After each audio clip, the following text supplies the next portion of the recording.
刚才这一题如果会，那这一题你一定会。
这一题如果你要用 sigma 做哈，来同学你告诉我，这个如果写成 sigma 的话，可以从1开始，来到哪里结束？到29结束。来同学你看哦，1、2、3到29嘛，它公差是不是1？所以同学前面这里应该是多少 ？k 对不对？来同学后面呢？后面来你看哦，它第一项是29，第二项28，第三项27，是不是到1？同学它公差是多少？公差是-1，所以同学这里要写什么？是不是写负 k？ 可是你1带进去-1，这也是29，所以要怎么办？是不是要加30？你听懂我的意思吗？然后你把它用 sigma 的分配率展开之后去整理。同学有没有整理出来？这一题答案是多少？有吗？哦，算一下哦。不过说真的啦，像这个题目哦，同学，这个题目如果是我才不会用这个方法。这个题目用什么方法最好？同学，你看嘛，1乘29啊，加2乘28，加到29乘1，这个不就是我们刚才讲的这个正三角舵的结论吗？这个结论如果你有记下来，那这一题就简单啦，它就是6分之 n 乘 n 加1乘 n 加2嘛。所以这个东西它是不是其实就是6分之1的 n 乘 n 加1，再乘多少 ？n 加2。然后你是令这个 n 等于多少带进去？n 等于29嘛，哈，来 n 等于29，把它带入，所以这一题答案应该是6分之1的29乘上30，再乘上31，对不对？如果你有记得那个正三角舵的结论的话，是不是直接带这个公式就可以了？好，这个算出来哈，对不起，我这样写可能比较不好。来，我这里写等号写在这里 ，n 等于29。好，算出来应该是4000，我自己有算过，4000多少？4495，4495。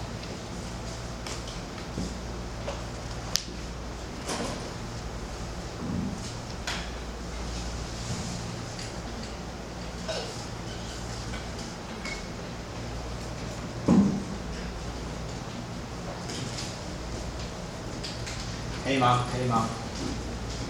好。其实这个嘛有点无聊，你们不觉得吗？好。但是我们这边还是稍微来讲一下。这里哈，同学我再写一个例题。来，这个例题是这样子哈。我们来处理这个问题哦。sigma k 从1到哪里？来1到10就好。k 乘 k 加2分之1。我要算这个东西。好，我们来讲一下这个。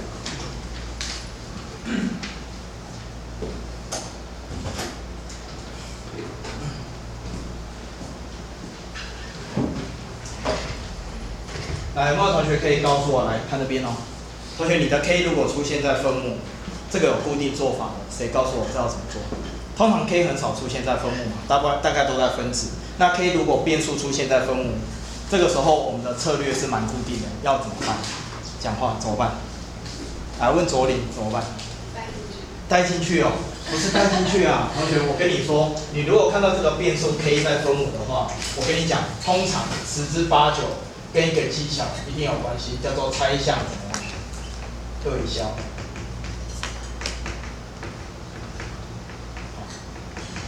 这是有一点技巧的东西哈，但学过一次你就会。好，拆项对消，什么叫拆项对消呢？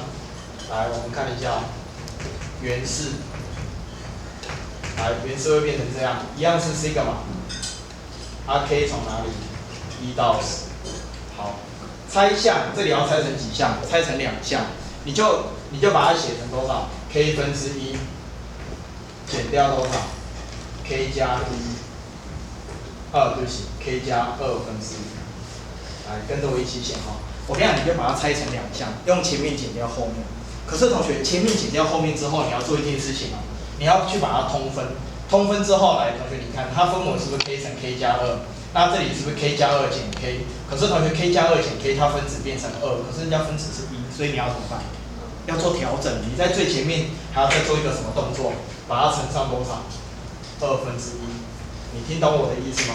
这个动作叫做拆项，把它拆成2项。那中间一定是减，为什么一定是减？因为等一下要对消，你中间不能写成加。好，注意哦，一定要拆成2项相减。好，所以现在这个式子呢，它会变成这样，2分之1。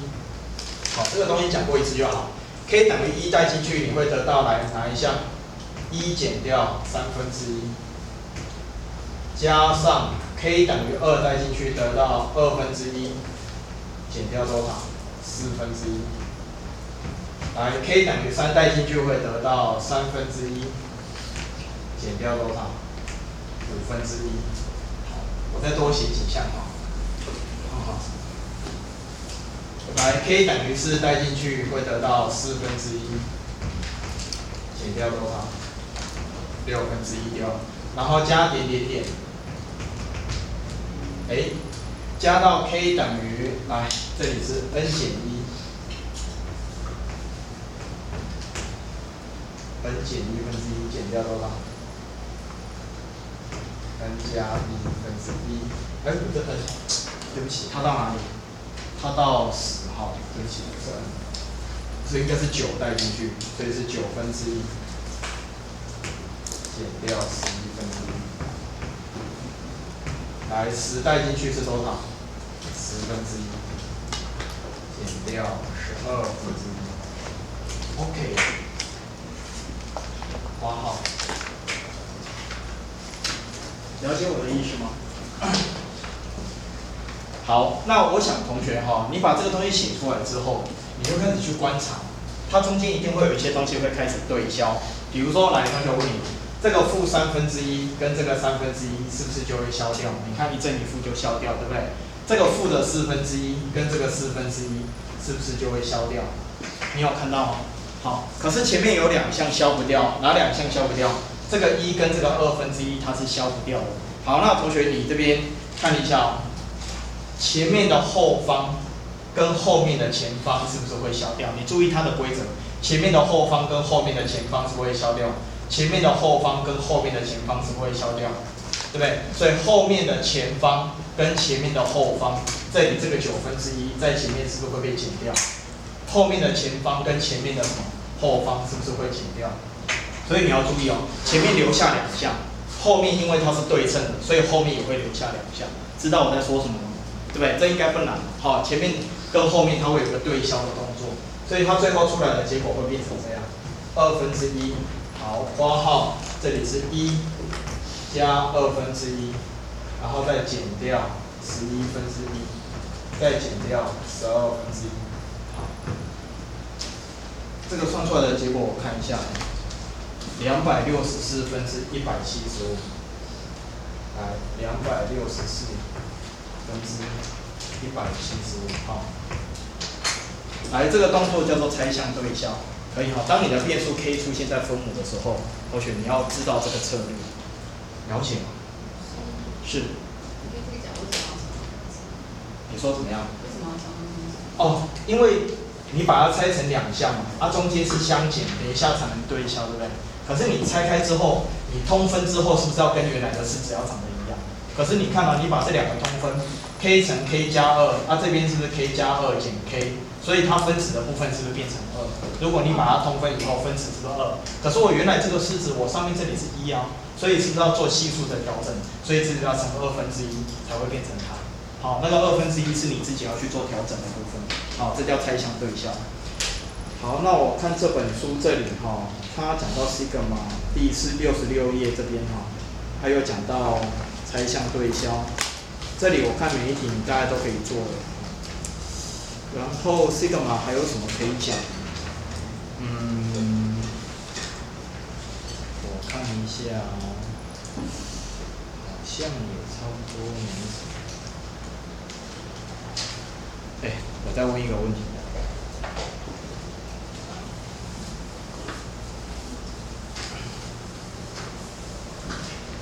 这个问题也非常经典，同学你翻到这本书的73页。因为我发现这里有很多空白啊，来，这个找一个空白的位置哦。我问同学一个问题，这个题目我们1年级一定有做过啊，但是它还蛮重要、蛮经典的一个问题，请你把它写上去哦。平面上，如果我给你10条相异的直线。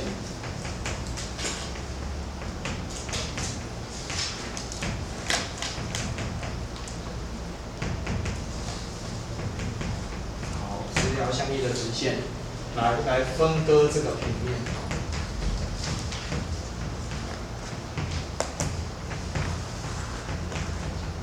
分割平面的话，来最多，我讲最多哈，可以把这个平面分割成几个不同的区域。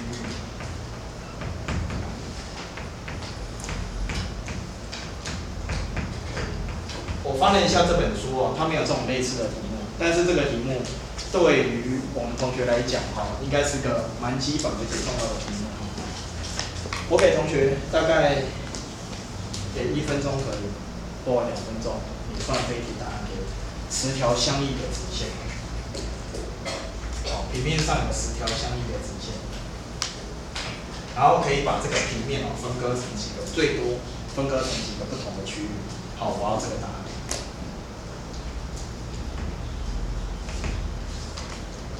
其实这个东西就是找规律而已。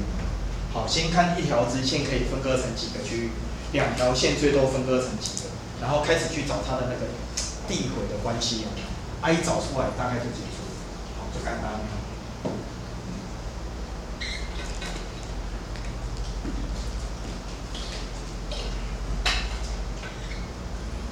来，这都基本功哦。还是我们直接讲。来，同学看这边，看这边。我们一条一条来。来，同学我问你，1条直线。来，同学，1条直线可以把这个平面分割成几个区域？2个啊，对不对？是不是2个？所以 F1是不是2？好，同学，那我问你哦，2条直线的话，最多可以分割成几个区域？你会不会画平行线？不会吧？画平行线的话，只能分割出3个，对不对？对吧？只能分割成3个区域嘛。但是我讲最多，所以不能画平行线，一定要画有交点的直线。那这个时候，你是不是会再多2个区域出来？来，我用圈圈来表示好了。了解老师的意思吗？所以同学来，你看哦 ，F2，你不要这边写4哦，你要写递回的关系，它是会等于 F1再怎么样，再加2。听懂吗？它会再多2个区域出来，然后你在第3条线再进来的时候，第3条线再进来嘛，第3条线进来就简单了。来，你看这样子过来的时候，这里是不是会再多一个，多一个，多一个？所以第3条线进来，同学告诉我会再多几个区域出来？再多3个出来。所以这里来 F3是不是会等于 F2再怎么样，再加3？同学我已经不要写了，你告诉我，根据这样的关系。来到第10条线的时候 ，F10，你告诉我它会等于 F9再加多少？再加10啊，对吧？是不是就这样子？那还记得高一讲过一个方法吗？这个写出来之后，我们可以把它怎么样？加起来。这个方法叫做什么法？讲话，这叫什么法？这叫累加法，有没有？啊，加起来之后，你看嘛，左边有 f of 1，右边有 f of 1，加起来两边都有，是不是就消掉 ？f of 2有没有？这样是不是对消就没有了嘛？所以左边变成多少 ？f of 10。哎，那 f of 10简单，来同学你看哦，2加2加3加到10，你把这个2看成多少？1加1嘛。啊，同学1加到10是多少？55，所以它就变成1再加上55，所以这一题答案是50多少？56。好，这基本功哦。所以分割平面最多几个区域？56个区域。当然，这种题目同学你也可以用接差去做，好，观察它每一项的结果，然后用接差数列去处理，也是可以的。了解我的意思吗？好，其实这个嘛差不多哈。我礼拜3再讲一点东西哈，再讲一点递回数列，然后我们数列级数结束，我就开始来讲排列组合，好吧？